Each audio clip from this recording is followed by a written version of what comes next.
A short video here, just about 6 minutes, on understanding reflexivity and Bitcoin.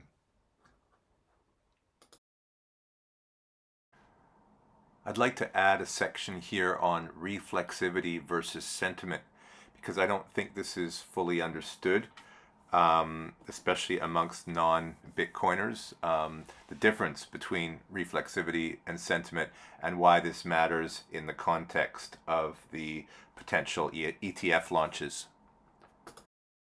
Reflexivity is much more than sentiment, and I'll go into that in the next visual.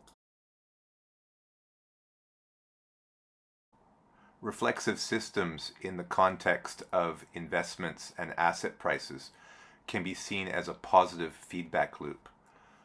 So perception, price, and fundamentals operate in a positive feedback loop by influencing one another and accelerating the process. So you can see in the diagram here at the top left you have price increasing, which triggers a perception improvement. This is followed by fundamentals changing, further perception improvements, and another increase in price in perpetuity. Everyone can easily understand the idea that as prices rise, people want the asset more. It's quite logical that as the price rises, the perception will improve. That's quite basic, but I think where reflexivity is interesting as a theory is the addition of fundamentals into the equation and the loop. By fundamentals, we're talking about an eventual significant change in the nature of the asset itself, so that price triggers perception, and then perception reaches a point where there's a fundamental change in the asset that is irretrievable at some point and becomes sort of built into the loop. Once this new fundamental is established, perception moves to a higher level, as it were, and the price increases accordingly, and repeating the process. Again, a cycle of price, perception, improved fundamentals leading to a higher level of perception, a higher price, etc. So let's be more specific here, and let's look specifically at Bitcoin in terms of price, perception, and fundamentals. We're at the 15-year birthday of Bitcoin, and we can see this has been happening. And then looking forward, specifically the ETF's potential launch next week, and how reflexivity might explain future price increases. Okay, so with Bitcoin from its inception, you had obviously retail adoption increased.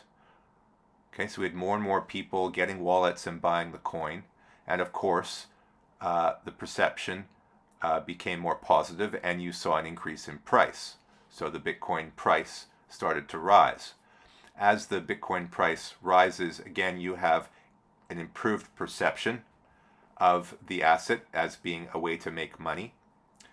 But next you have something that might be called a fundamental change, where it was made legal tender at some point in countries like Japan or the US, and that this legal tender status fundamentally changed the nature of the asset that is irretrievable. In other words, we're not going back from this.